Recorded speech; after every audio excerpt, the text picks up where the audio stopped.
I took everything I ever loved and like everything I ever loved me, and I put it in a syringe and I pushed it away. Growing up, like, I don't know, some people's things look a little different. Things that I like to touch on a lot are physical and sexual abuse. A lot of people, I feel like, experience those things and they don't talk about them. I definitely can go into detail if needed to be, but like people who go through those events already know what they are. A lot of people who also don't experience those events, I come to AA and I come to things like this, and they tell me I'm not unique and I'm not different. I don't buy that. I'm a strong believer in, like, you might not have made it what I made it through, and I also might not have made it what you made it through. To tell me that I'm not unique, and for me to tell you that you're not unique just doesn't add up. I do believe that, like, the way that the drugs that I did made me feel, there's definitely an underlying issue there. But like, why did I feel the way I felt before I did the drugs? Who's to say? I know plenty of people who didn't grow up how I had to grow up, and they still do drugs the same way I do, if not worse. If you don't understand, like, the feeling of what it's like to, like, be terrified of, like, every grown man you see when you walk down the street, wondering, like, if they're gonna hurt you, how are they gonna hurt you? Because, like, the people you love and the people who are supposed to love you hurt you. It's a weird feeling, man. Not knowing if there's something wrong with you. It's one of those things, like, you go to public schools and you go to things like that, and like the teachers already kind of known what happened to me, and like people knew what happened to me. It's just things that get talked about, like, but I never knew that those people knew, so I always was, like, treated a little differently. It felt like maybe it's made up in my head, but I always felt that, like, somebody already knew what was wrong with me. Therefore, I just pretended to be somebody that I wasn't, because, like, I just wanted people to think that there was nothing wrong with me. Starting at a young age, and 10 years of being somebody that I wasn't, eventually caught up to me, and then next thing you know, I'm 14, 15 years old, and it's like I have no idea who the hell I am.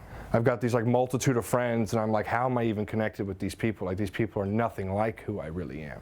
I'm nothing like these people, because the facade and the mask that I wore, made me into that category of people. I'm not saying they're bad people by any means. It's just like, it wasn't who I really was. Doing stupid things and, hurting people for no reason because I was hurt, and, feel like I got some sort of sense of power from just making somebody feel like I felt.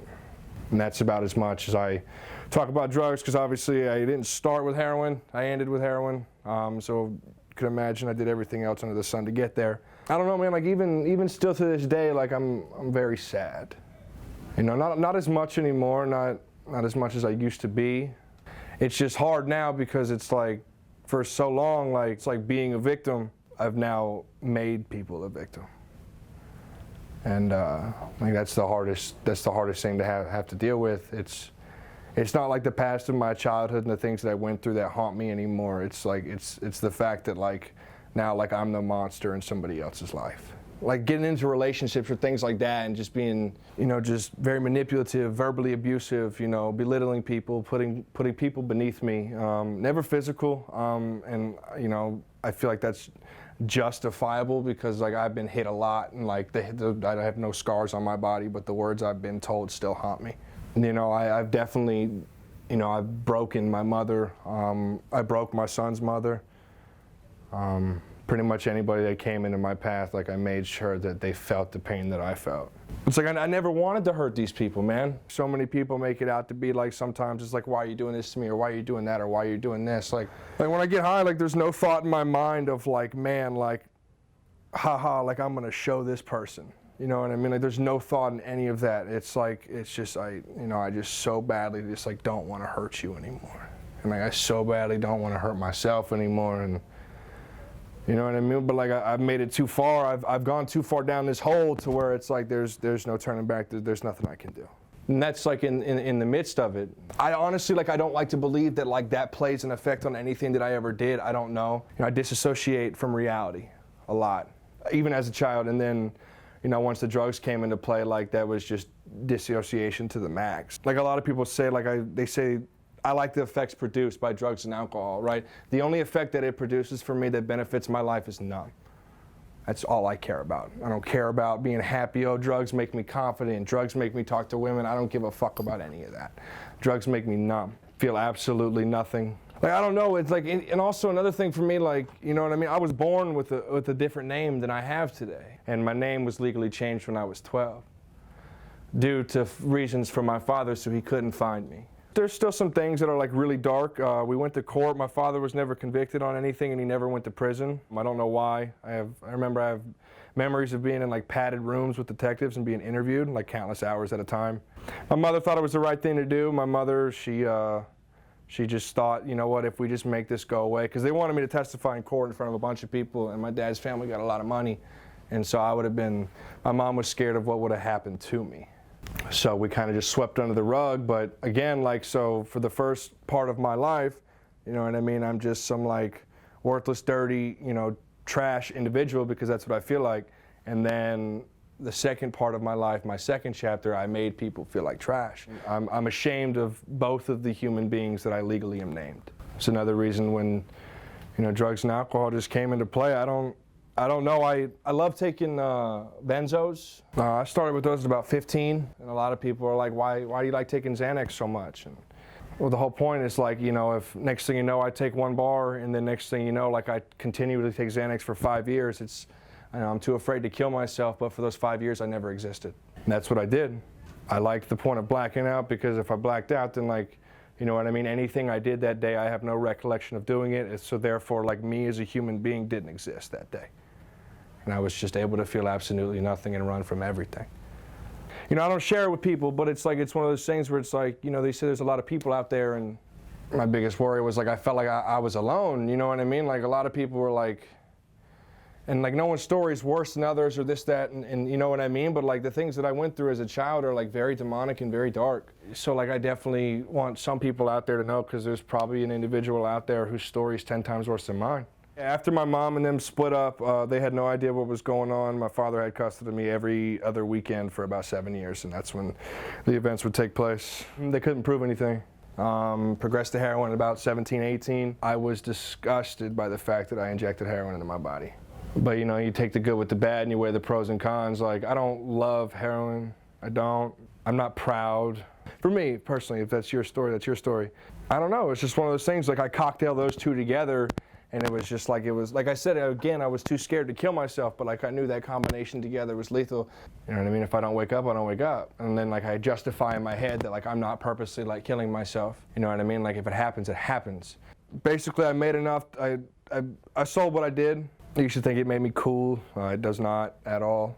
You know what I mean? I kind of had free range growing up. Like my mom worked a lot. After my grandpa died, who kind of saved me and my mother, she battled her own demons as well. You know, so it was just kind of neither here nor there. And like honestly, like I just didn't really give two shits about life. Like I didn't take school seriously. I kicked out of high school. There was like me, there was something, and then there was like real life.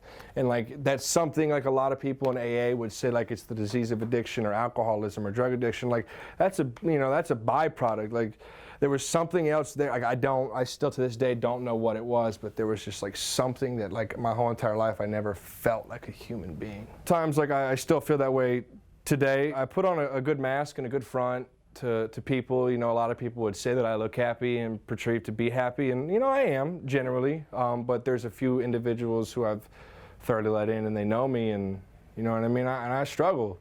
The one thing I love about that is because like I can help other people. Like just because like I struggle with suicidal ideation and you know what I mean, and things like that, like I don't get high today anymore about it. My Uncle Joe took me to my first AA meeting when I was 16, and I thought he was a square. And I thought everybody in there was. I was 16 years old. I was like smoking pot and popping pills and drinking. And then, you know, 18 comes along, a couple overdoses. I go to a rehab. I've been to 10 rehabs in 5 years. And unfortunately, my Uncle Joe kind of introduced my mom to Al-Anon, so like therefore she was no longer my enabler. So she's now a pain in my ass. But again, like in everything in my life, like it was a giant joke. I went to all those rehabs and I was never serious. I don't know why I went to the rehabs. Like, it was a role in my life, and like it was the only role I had to play in my life. So therefore, like I'm gonna put on my mask, and I'm gonna play the role that I'm assigned. Like, it doesn't matter where I am, what I'm doing, like whatever situation I'm in, like that's my role, and I'm gonna play it to the best that I think I need to play it. You know, I faked my way through 9 rehabs, and on this last one, this 10th one, I don't know what happened. I went to a place called Unhooked. recovery. Like my first couple weeks in there, I was just like, honestly, again, just didn't really care. You know, it was 90 days, state run, free food, free this. I'm gonna sit here and I'm gonna kick back until I can like figure out my next move. I've always been jealous of other people. I've always been jealous of other people's smile. I'm not worried about getting hurt physically, like, you know, fights or fights, this or that. And I don't let people into like where they can hurt my heart. Like that's what I'm really worried about, getting hurt. But if you don't let people in, they can't hurt you. But yeah, like the people in there, like, I don't know, like I've always been jealous of people in recovery, and it like kept me out of recovery because I thought that like there was something wrong with me. Like, you know, I just somehow like convinced myself like all these people are full of shit. Like there's no way that like someone could be that happy, or like there's no way, like why are these steps working for them, or like why are these things working for them but they're not working for me? I mean, I never had done them. I never did them. I basically just like, I sat there, okay, cool. I went to a couple meetings while I was in rehab. I sat in rehab and did get written up. Like, congratulations, I guess. I get a gold star for being good at rehab. I don't think so. I did get a gold star at Unhooked. I'm pretty proud of that one, though. Me and humans didn't really connect until like this last go-round, which was super weird. I don't know how it happened when I walked through those doors at Unhooked. They're like, those people aren't fake. Like, take a look in the mirror and like, look what I've done my whole entire life. Like, I am the fakest one in the room, and I'm sitting here calling all these people fake. And then after I realized that, this person's not so bad, that person's not so bad. Once I was able to realize that like nobody, other than like my small temporary like traumatic events as a child, like nobody in life ever did anything to me. And I played the victim for a long time. I felt like I was justified and I had the right to play it, up until I went into Unhooked. Not saying that Unhooked did anything like it did. When I walked in the doors, I didn't be like, aha moment. Like, I don't know, just sitting back and realizing that like, holy shit, like if I keep acting the way that I'm acting and like keep thinking that pretty much just being just a giant crybaby and just sad about where my life ended up because like I caused my life to end up there. And I'm sad about it. And once I was able to realize that like I did this to myself and like maybe these people can actually help me, was when I started to allow people to come in. You know, my life is forever changed right now. I do know that in the blink of an eye I can go right back.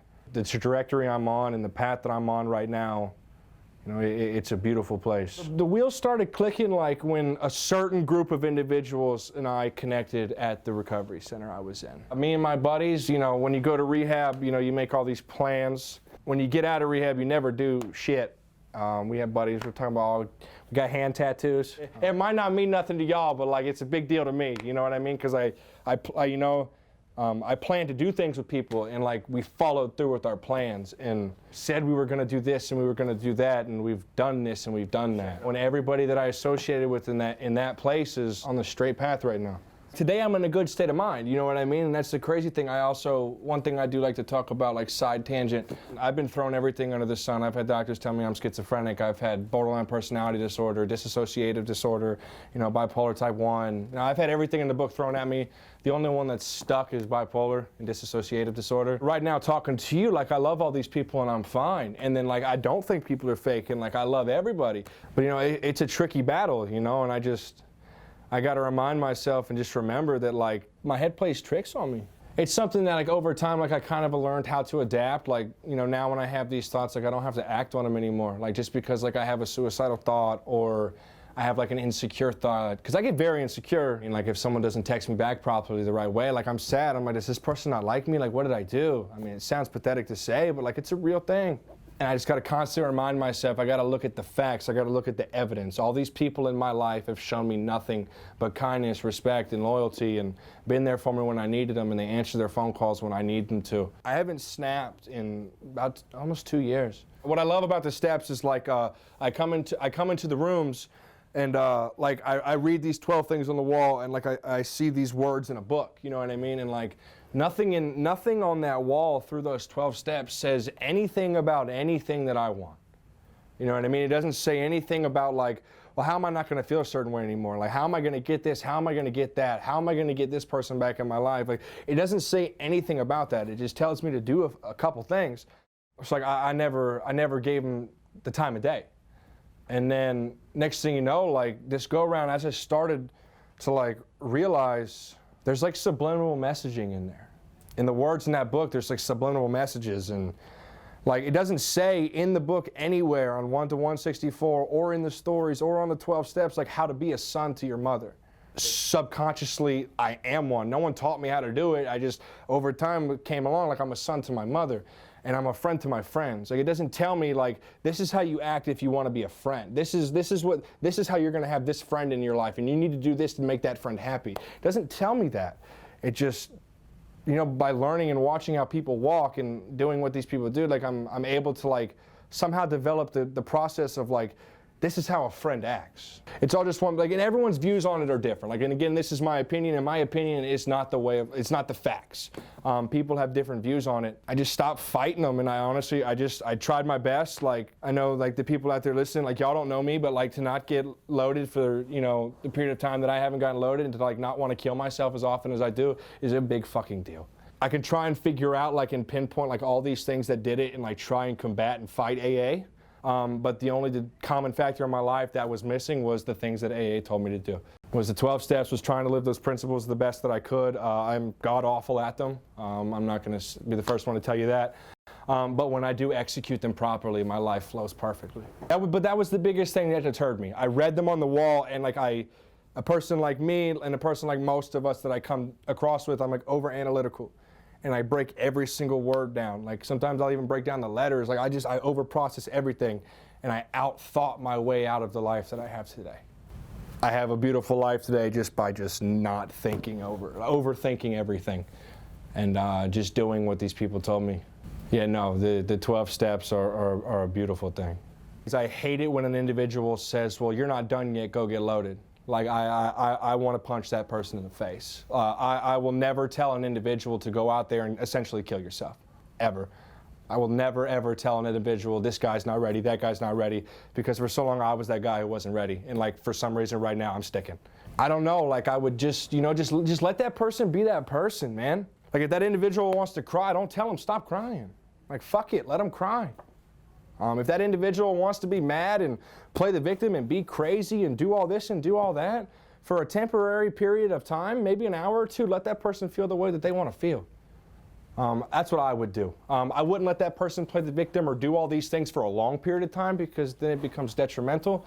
But for a short period of time, like, the only thing in this world that is valid is the way that another individual feels. You can't tell me that if I'm sad, like, I'm sorry, like, you can't tell me that, oh, you shouldn't be sad for that reason. Who the fuck are you? I'm sad, I'm allowed to be. What makes me sad might not make you sad, and that's okay. I would just do for that individual what every individual in my life did for me, and that's not give up on them. Just let them know that someone's here for them, even if they don't want me to be, and at the end of the day, like, even if that individual does go out and they mess up, so be it, it's okay. There's still some demons inside that individual that he's running from or she's running from that they're too scared to face. So I had a child about 2 years ago. His mother took him. I still don't know where he is to this day. I'm in the process of doing some work on to get that relationship restored. But another thing, like, I want to make apparent to people out there is that, like, I come into AA and I come into the rooms of recovery with all these expectations, because, like, I see other people looking outside the window that all these people in the room have their life restored. So I go in with an expectation that if I do those things, I'm going to have my life restored and I'm going to be them. Me, that's not the case. I haven't been loaded in some period of time now. I worked the 12 steps and, I'm active and all that good stuff, and my child's still not back in my life. It'll happen, and that's one thing I also want other people to know. Just because I'm doing the right thing doesn't mean that I deserve right things. There's still some people out there who I did a lot of harm to, and they need to process their feelings and their emotions their own way. I can't expect that just because I'm on this good path that I should be, bowed down to and praised. This might not be right now, but I know he's coming back. The best thing I can say is that, like, everyone out there listening to this is worth it. Detox to Rehab wants to help as many people as possible and do it the right way. Please subscribe, comment, and like our channel. Thank you for watching.